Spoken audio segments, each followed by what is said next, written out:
திமுக என்பது மக்கள் விரோத கட்சி என்பதை தலைவர் உயிரை கொடுத்து சொன்னார். எம்ஜிஆர் அதுக்காகவே தன் வாழ்நாளை இழந்தார். புரட்சி தலைவி தமிழகுலசாமி அம்மா அவர்கள் தன் வாழ்நாளை இதற்காகவே கொடுத்தாங்க. அவங்க உயிரே போச்சு, இன்னும் 100 ஆண்டுகளுக்கு வாழ்ந்திருப்பாங்க. அரசு திமுக ஆட்சியில் செய்த கொடுமை, பொய் வழக்கு, உயிரே இழந்தாங்க.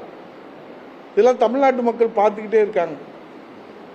இவ்வளவு கொடுமையில செஞ்ச திமுக வளரணும், மீண்டும் ஆட்சிக்கு வரணும் அப்படின்னு சொல்றது நாக்கு, நரம்பில்லாத நாக்கு எதை வேணாலும் பேசலாம்.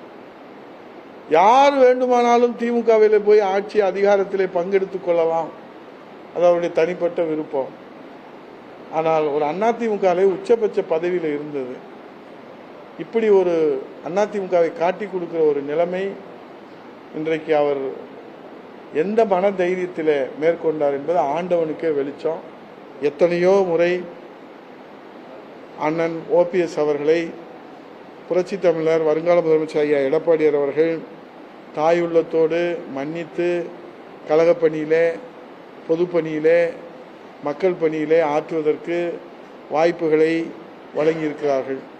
ஆனால் அதையெல்லாம் அவர் முறையாக பணிகளை செய்யாத காரணத்தினாலே, விசுவாசத்தை மறந்த காரணத்தினாலே இப்போது அவர் அம்மாவின் பக்தனாக இருந்தவர் அண்ணா அறிவாலயத்திலே அடைக்கலம் தேடி சென்றிருக்கிறார். இதுவரை அம்மாவின் பக்தனாக இருந்த ஓபிஎஸ் இனி அண்ணா அறிவாலயத்தின் பக்தனாக அவருடைய எதிர்காலத்தை செலுத்துவதாக சொல்லியிருக்கின்றார்கள். எங்களை பொறுத்தளவில் இனிமேல் அவர் எந்த பதவியை அவர் பெற்றாலும், திமுகவில் எந்த பதவியை அது பெற்றாலும் அவருக்கு அது பெருமையை சேர்க்காது.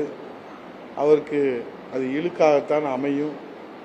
அது காட்டி கொடுத்ததுக்கு பரிசாகவும், துரோகத்திற்கு பரிசாகவும், எட்டப்பர் கெட்ட பரிசாகவும் தான் அமையுமே தவிர, இதுவரை அவர் விசுவாசத்துக்கான பரிசு என்று பறைசாற்றி வந்தார். இனி திமுகவிலே அவர் ஒரு கிளைச்சலராக பதவி பெற்றாலும் அது அண்ணா திராவிட முன்னேற்ற கழகத்தை காட்டி கொடுத்த எட்டப்பருக்கு கிடைத்த பரிசாகத்தான் மக்களும் தொண்டர்களும் பார்ப்பார்கள்.